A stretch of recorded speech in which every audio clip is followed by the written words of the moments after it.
Whispering Pages presents The Secret Garden by Frances Hodgson Burnett. Chapter 1. No One Left. When Mary Lennox was born, no one really wanted her. Her father worked for the British government in India and had no time for raising a child. Mary's beautiful mother hadn't wanted a little girl at all. She cared only about going to parties, so their sickly, fretful baby was handed over to an ayah, an Indian nanny. Mary's ayah knew that the baby's crying made her mother angry, so to keep Mary quiet, she let her have her own very way in everything. Mary grew up as selfish a child as had ever lived. Her thin face looked yellow, and her expression was sour as a lemon. Even her blonde hair wouldn't behave. Governesses were hired to teach the cross child to read and write, but they never lasted longer than a few months. Except for her ayah and the servants, Mary hardly ever saw other people, not even her mother. One blazing hot morning, when Mary was 9, she was awakened by an unknown servant. She wanted her ayah, but her ayah couldn't come. Even when Mary had a tantrum, the servant just looked frightened and repeated her message. Mary knew something strange was happening, but no one would tell her what. Left alone, she went outside to play under a tree near the veranda.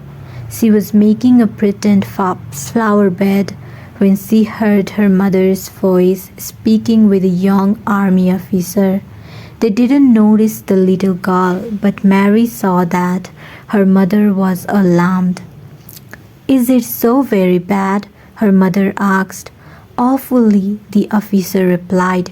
"You should have left 2 weeks ago, Mrs. Lennox, instead of staying for the ball."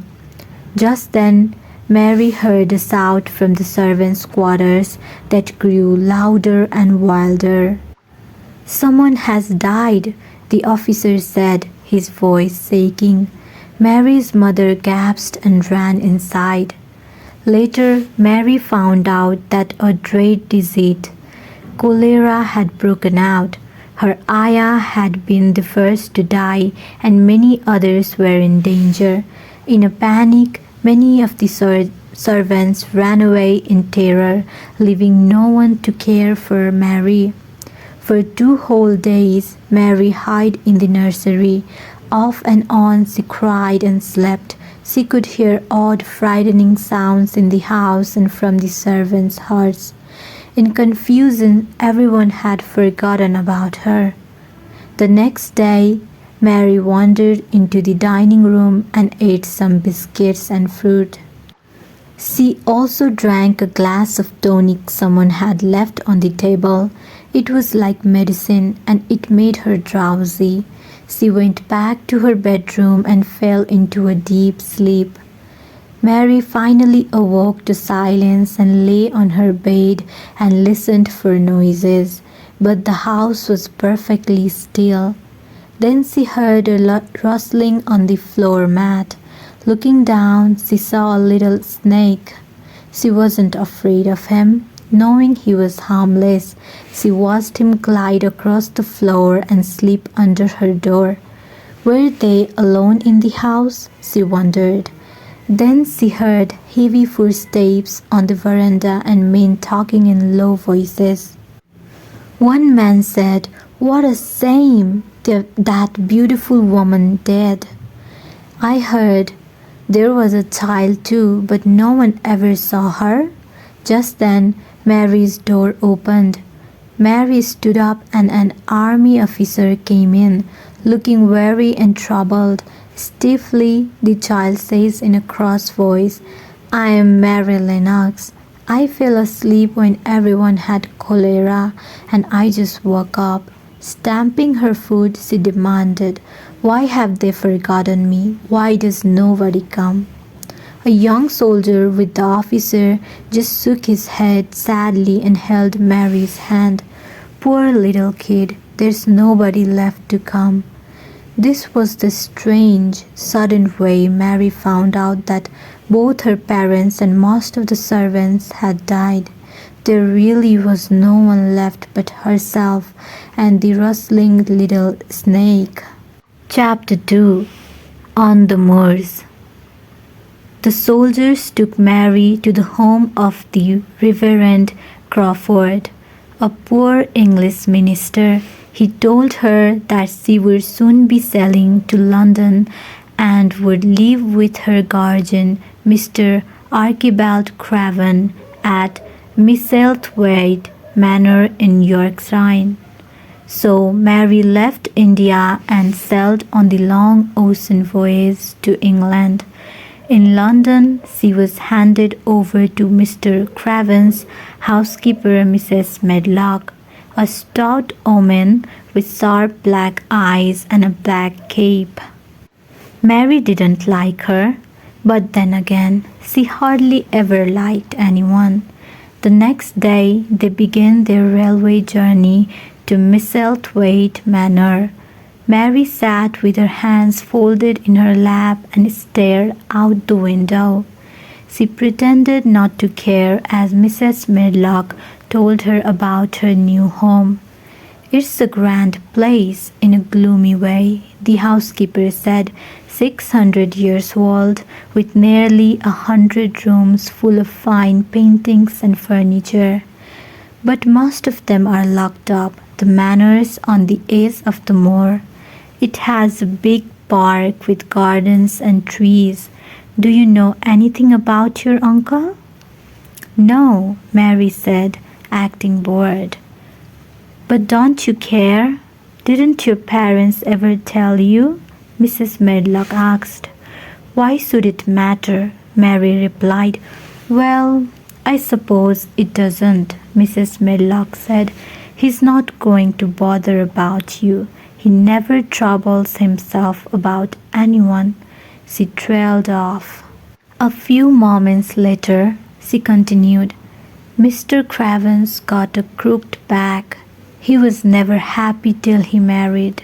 His wife, your aunt, was a sweet, pretty thing, and he had have walked the world over to get her a blade of grass if she had asked. Some people said she married him for his money, but she didn't. When she died, he became stranger than ever. Won't see people. Most times he's away. When he's at home, he shuts himself up in the West Wing. Don't expect to see him," Mrs. Medlock warned, "and don't expect people to talk to you. You will look after yourself. You will be told which rooms you can go into. You can play in the garden, but don't go poking about the house. Mr. Craven won't have it." "I won't," Mary said tartly. She turned again to look out the window. Her eyelids grew heavy looking at the grey rainy drizzle, and she fell asleep. A few hours later, Mrs. Medlock shook. "Mary, wake up," she said. "We are at Thwaites Station. Now we have a long drive across Misselmoor." Mary stood and tried to keep her eyes open. She followed Mrs. Medlock from the train onto the railway platform. A large carriage awaited them. A footman in a long raincoat helped Mary and Mrs. Medlock inside. Then he climbed up to his seat beside the carriage driver and they were off. In the light of the carriage lamps, Mary caught glimpses of the teeny village of Thwaites, whitewashed houses, a church, and a few shops. After that, she saw only trees and hazes beside the road. Then there was nothing but blackness out the carriage windows on both sides. Suddenly, she felt a sharp jolt. "We are on the moor now," Mrs. Medlock exclaimed. The yellow light of the carriage lamps revealed some bushes and low-growing things along the road.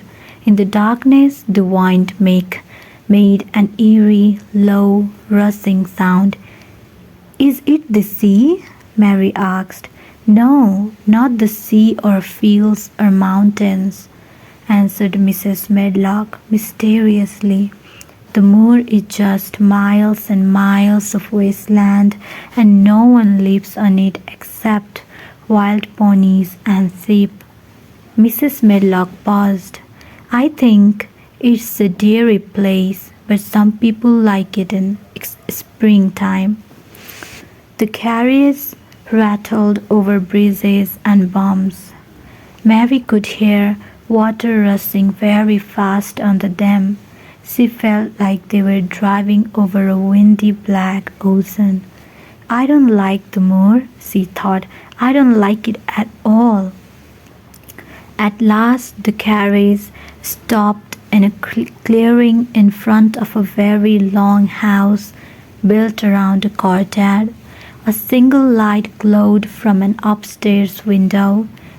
Mary followed Mrs. Medlock to a huge oak door that opened into an enormous hall with a stone floor.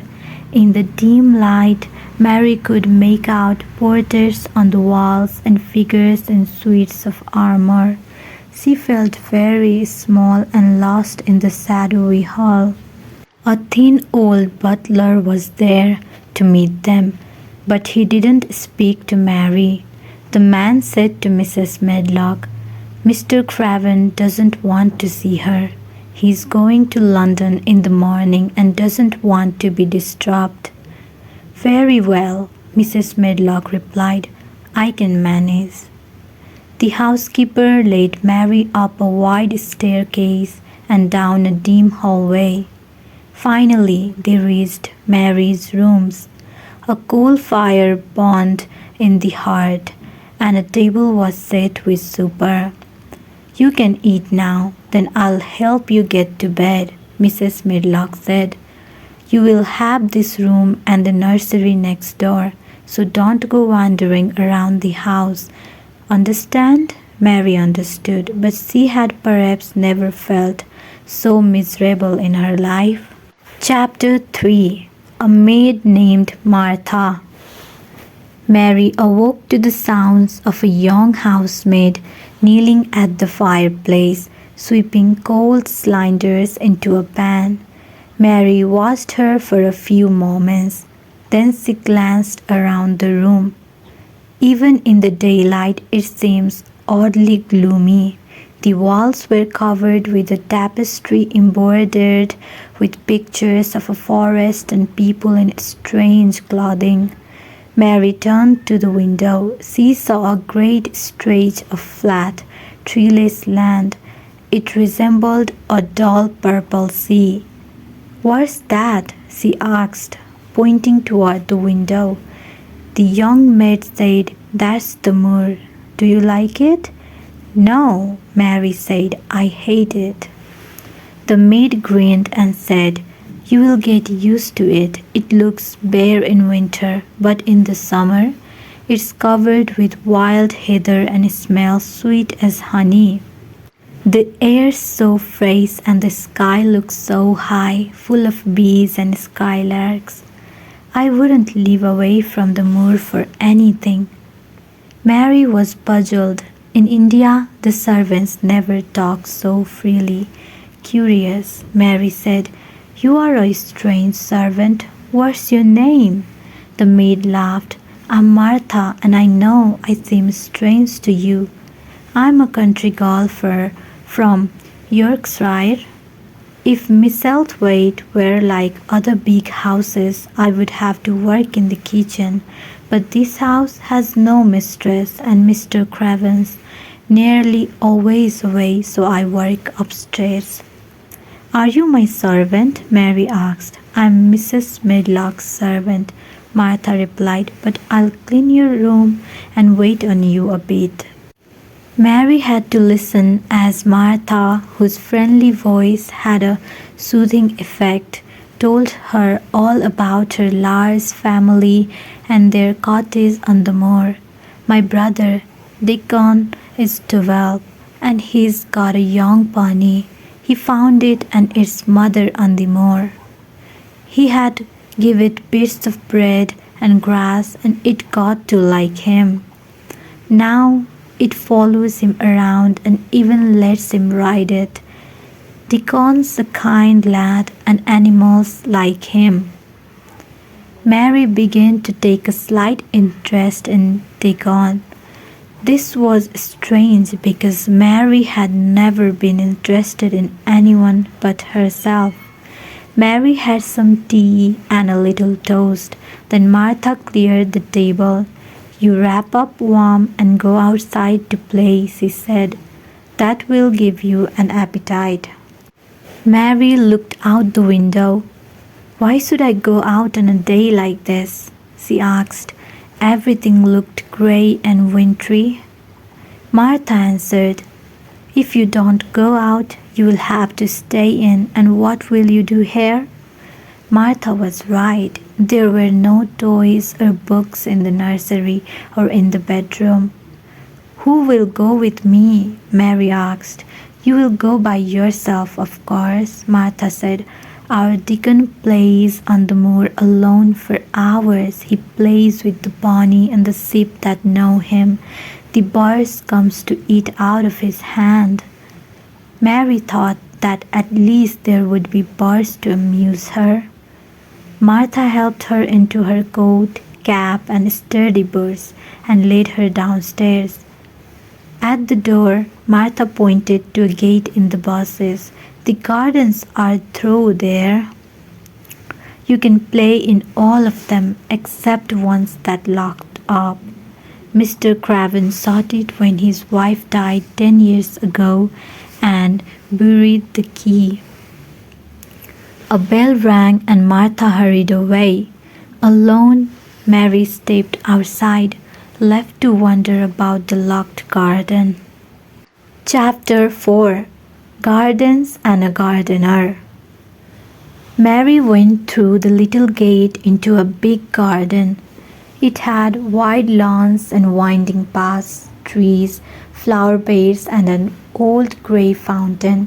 But everything was bare and there was no water in the fountain. At the end of a path, she came to a wall with a green door. It opened into another walled garden. Another open door led to yet another walled garden. Mary didn't know that these were kitchen gardens for growing fruit, vegetables, and herbs. They were certainly ugly in the middle of winter, she thought. She was still exploring when an old man came through one of the doors. He carried a spade over his shoulder. He didn't seem at all happy to see Mary. In her quite sharp voice, she asked, What is this place? Gruffly, he answered, A kitchen garden. There's another beyond that door and an orchard on the other side of that. Can I go play in them? Mary asked. If you want, but there's nothing to see. Mary turned away and walked to the next green door. She entered a garden with beds of winter vegetables, some covered by glass frames. She found another wall with a green door, which was closed. Could it be the garden that no one had entered for 10 years? Mary grabbed the door handle, hoping it wouldn't open. But the handle gave away. She entered an orchard of bare fruit trees. Walls surrounded the orchard, but no more doors. She noticed that one wall seemed to go beyond the orchard. Maybe it led to something on the other side. On a treetop behind the wall, a robin redbreast was bursting. He burst into his winter song. Mary perked up. The bird's friendly little whistle made her feel better, and she almost smiled.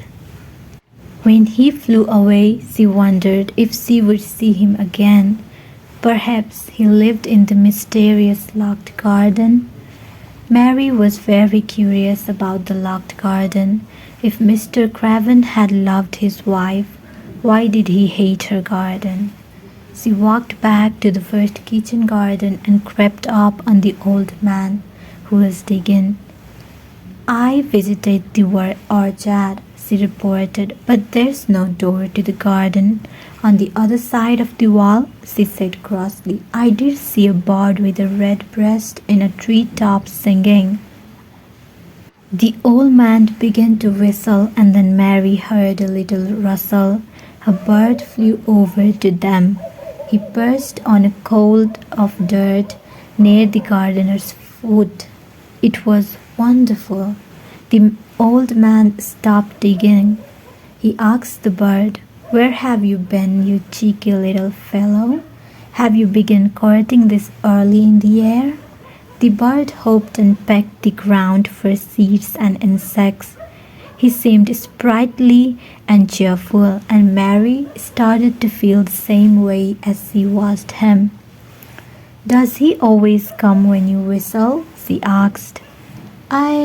The gardener said, I have known him since he was a chick. He flew over from the other garden, but he was too weak to fly back for a few days. That's when we got friendly. He's a robin redbreast. They are the friendliest, most curious birds alive. See, he knows we're talking about him. He's a stuck-up one, the gardener chuckled. Where's his family? Mary asked. Don't know. When he was strong enough to fly back to his nest, his brood had gone. But he's smart. He knew he was lonely, and he flew back to me. Mary took a step nearer the robin and looked at him very intently. I'm lonely, she confided. Until then, she had only felt cross but didn't know why. The gardener stared at her. Coming here from India, it's no wonder, he said. Then he began to dig again. What is your name? Mary asked. Ben Weatherstaff, he said. I'm lonely too, except when he's around. He's my only friend. I have never had a friend, Mary said. You and me are a good bit alike, Ben Weatherstaff said. We both have faces like sour pickles, and we both act as sour as we look. Same nasty tempers, I guess. No one had ever spoken so plainly to Mary. She wondered if she really did look as sour as he said. A clear rippling sound broke through her thoughts. The robin had flown into an apple tree nearby and was singing. Old Ben laughed. He wants to make friends with you. Mary looked up at the robin in a voice as soft and eager as any child's. She said, Would you make friends with me? Would you? You said that's so nice and human, Ben exclaimed. Almost like Dickon when he talks to the wild creatures on the moor. Do you know Dickon? Everybody knows him. Mary wanted to know more, but just then the robin spread his wings and flew away. Mary watched him go. She cried out, He's flown into the garden with no door. He lives there, Ben said. Maybe he's courting some lady robin who lives in the old rose trees. Are there roses in the garden? Mary asked. She had seen roses in India. There were 10 years ago, Ben mumbled to himself. Where's the door? Mary asked. Nowhere anyone can find, Ben said roughly, and it's nobody's business. Don't you go poking your nose where it doesn't belong. Get on now and play. I have got work to do. Then he hoisted his spade onto his shoulder and trudged away. Chapter 5. A Cry in the House. For a while, every day was like Mary's first. Martha would bring her breakfast and help her dress. Mary would complain more than she ate. Then she would go outside to explore the gardens. But after several days, she woke up feeling hungry. "It tastes nice today," she said of her porridge. "It's the fresh moor air that's given you an appetite," said Martha. "You keep playing outdoors. It will soon put flesh on your bones and color in your cheeks." "I have nothing to play with," Mary replied. "You have got sticks and stones."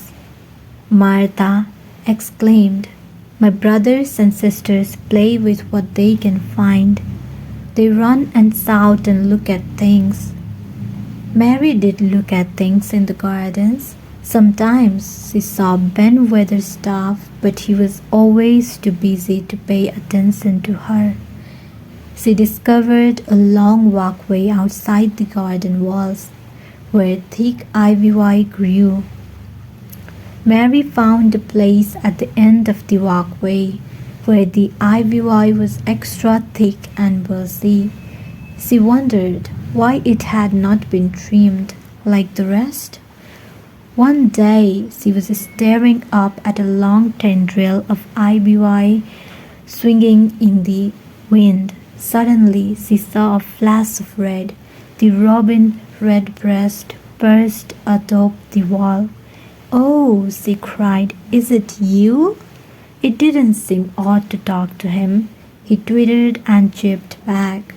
To Mary it seemed that he was saying good morning and inviting her to come along with him. Mary laughed. She ran after him as he hopped and took short flights. "I like you," she cried out. She made chirping sounds and tried to whistle, and the robin seemed pleased. He flew up to a treetop to sing behind the orchard wall on the other side of the garden. He must live in the garden without a door, she thought. She ran up the path and back through the kitchen gardens to the orchard. She went straight to the wall where she had first seen him. There he was, just finishing his concert. "It is the secret garden," she said to herself. "I'm sure it is." She searched again for a door in the orchard wall, but still found nothing. So she ran all the way back to the long path that wound along the ivy-covered wall. She walked up and down, searching very carefully. Still no door. That night Martha chatted aimlessly while Mary ate. Mary didn't mind listening to her now. When Mary finished her supper, she and Martha sat near the fireplace. The wind was howling outside. It banged at the windows like an invisible giant trying to break in, but by the fire they felt safe and warm. Mary asked, "Why did Mr. Craven hate the garden?" Although hesitant, Martha tried to explain. "It was his wife's and she loved it. Mr. and Mrs. Craven tended the flowers themselves. None of the gardeners ever went in. The two of them would stay there for hours just reading and talking. In it was an old tree with a branch that bent like a seat. Mrs. Craven liked to sit there, but one day the branch broke and she fell. She was hurt so badly that she died the next day. That's why Mr. Craven hates it. Mrs. Medlock says nobody can talk about it or about lots of other things." Mary fell silent. She was thinking about Mr. Craven and how sad he must be when just then she heard a curious sound, like a child crying. She was sure that it was coming from inside. "Do you hear that?" she asked. Martha looked confused. She said, "It's the wind. Sometimes it sounds like someone's lost on the moor, crying for help." "But it's here," Mary insisted, down one of the corridors. At that instant, a strong gust blew open Mary's door with a crash. The light went out. The sound of crying grew louder than ever. "I told you," Mary shouted. "Someone is crying, and it isn't a grown-up." Martha jumped up. Then they both heard a door somewhere being banged shut. "It must be the new kitchen maid crying," Martha said stubbornly. "She has an awful toothache." Mary stared hard at Martha. Inside she knew that Martha was not telling the truth. Thank you for spending your time here with this story. I hope it helped you relax and learn English at the same time.